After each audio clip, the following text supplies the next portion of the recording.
created something that is harming us, and it is getting out of control. Cell phones, tablets, Wi-Fi, etc. Putting it bluntly, they are damaging the living cells in our bodies and killing many of us prematurely. An example that a lot of us have in our pockets right now is the cell phone. One study shows that as cell phone usage has spread widely, the incidence of fatal brain cancer in younger people has more than tripled. We are putting cellular antennas on residential buildings and on top of hospitals where people are trying to get well. Wireless utility meters and cell towers are blanketing our neighborhoods with radiation. It is clear to many biologists that this can account for the rising cancer rates. Future generations, our children, are at risk. The biological facts are being ignored, and as a result, the safety limits are much too high. They are not protected. The World Health Organization and international standard-setting bodies are not acting to protect the public's health and well-being. International exposure guidelines for electromagnetic fields must be strengthened to reflect the reality of their impact on our bodies, and in particular, on our DNA.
I have a list of probably 25 to 30 frequencies which can induce maybe up to 50 physiological and neurological illnesses.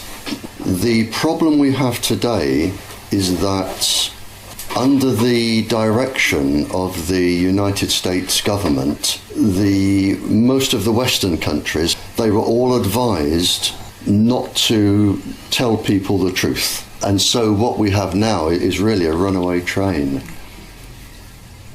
This is from the Naval Surface Weapons Center, United States.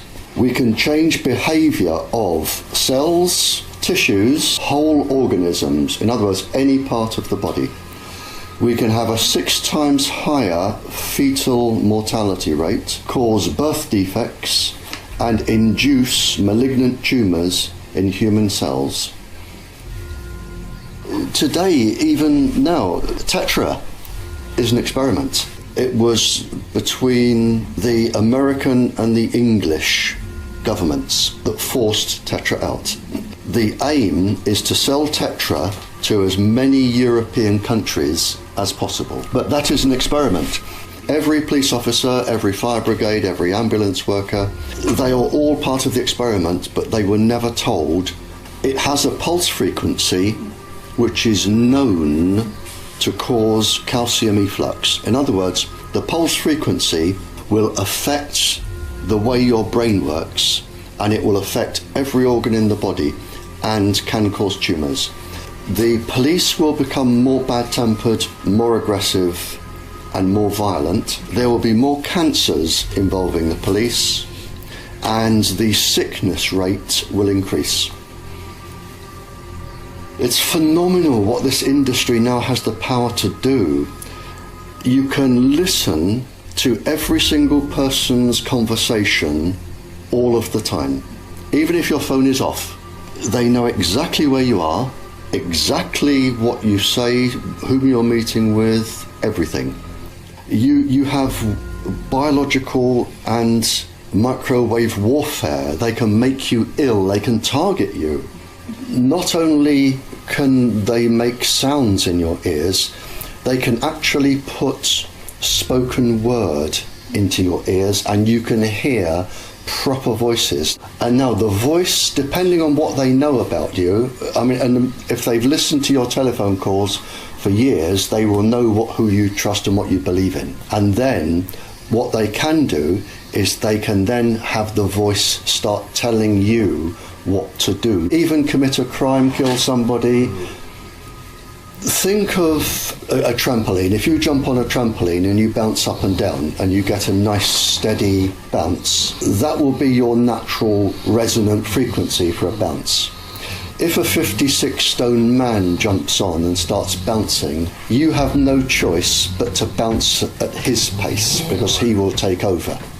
Now that's what happens in the body. Your organs have their own resonant frequencies which can be taken over. All of your body pulses and fluctuates at its own speed. What you have with these vibrations is when they come in, it's like the 56-stone man jumping on your trampoline. Your body has to follow. You have no choices, nothing you can do to stop it. You've got HAARP, H-A-A-R-P. I believe there is a similar device in the Soviet Union. We've got one on Cyprus. There's probably one in China.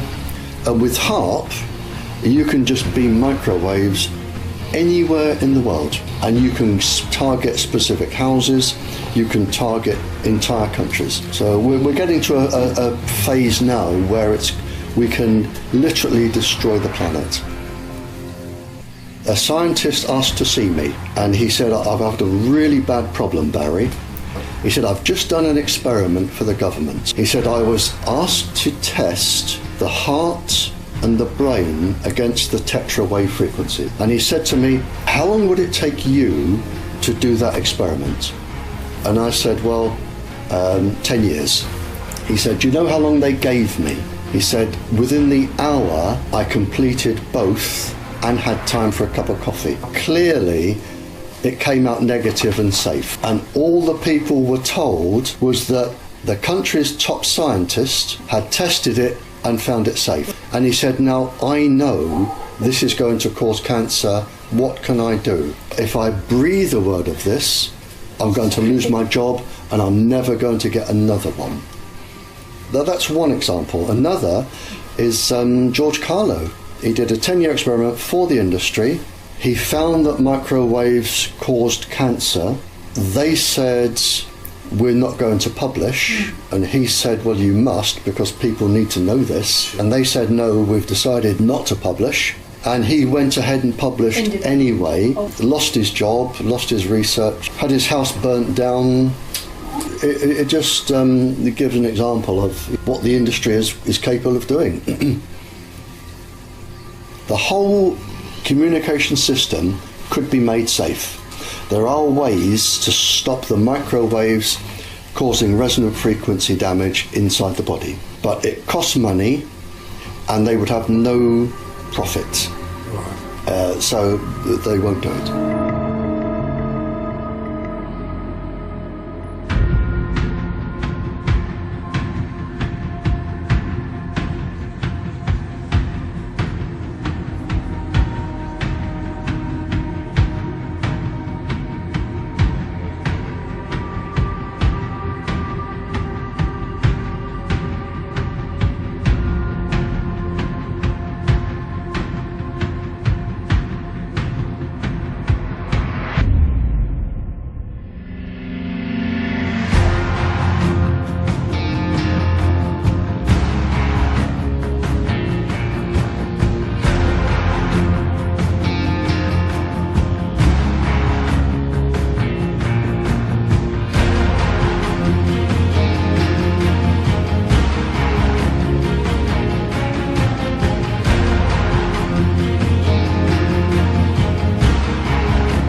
Da Information immer zur Wahrnehmung führt und Wahrnehmung die Grundlage jeden Handelns ist, begründet Information letztendlich auch die soziale Realität, ebenso den Wandel dieser. Nummer 1. Kehre die Aufmerksamkeit um. Das Schlüsselelement zur Kontrolle der Gesellschaft ist es, die Aufmerksamkeit der Öffentlichkeit auf unwesentliche Ereignisse umzulenken, um sie von wichtigen Informationen über tatsächliche Änderungen durch die politischen und wirtschaftlichen Führungsorgane abzulenken. Somit kehrt die öffentliche Meinung dem wirklichen gesellschaftlichen Problem den Rücken zu, berieselt und abgelenkt durch unwichtige Angelegenheiten. Nummer 2. Erzeuge Probleme und liefere die Lösung.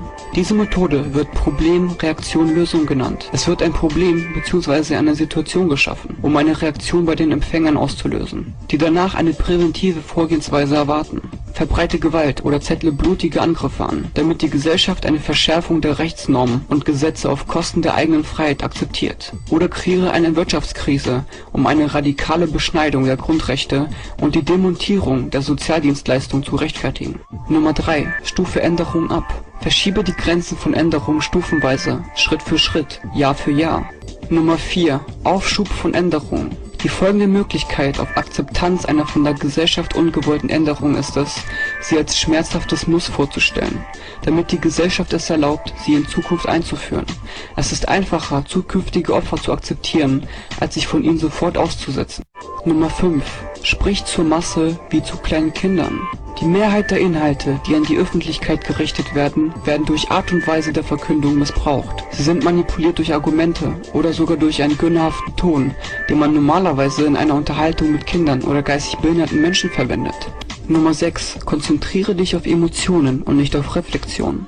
Der Missbrauch des emotionalen Aspektes ist eine klassische Technik, um eine rationale Analyse und den gesunden Menschenverstand eines Individuums zu umgehen. Darüber hinaus öffnet eine emotionale Rede Tür und Tor, Ideologien, Bedürfnisse, Ängste und Unruhen, Impulse und bestimmte Verhaltensweisen im Unterbewusstsein hervorzurufen. Nummer 7. Versuche die Ignoranz der Gesellschaft aufrechtzuerhalten. Die Masse soll nicht fähig sein, die Methoden und Kontrolltechniken zu erkennen. Bildung, die der gesellschaftlichen Unterschicht angeboten wird, soll so einfach wie möglich sein, damit das akademische Wissen für diese nicht begreifbar ist. Nummer 8. Entfache in der Bevölkerung den Gedanken, dass sie durchschnittlich sei. Erreiche, dass die Bürger zu glauben beginnen, dass es normal und zeitgemäß sei, dumm, vulgär und ungebildet zu sein. Nummer 9. Wandle Widerstand in das Gefühl schlechten Gewissens um. Erlaube es, dass die Gesellschaft denkt, dass sie aufgrund von zu wenig Intelligenz, Kompetenz oder Bemühungen die einzig Schuldigen ihres Nichterfolges sind. Das System wirkt also einer Rebellion der Bevölkerung entgegen, indem dem Bürger suggeriert wird, dass er an allem Übel schuld sei und mindert damit dessen Selbstwertgefühl.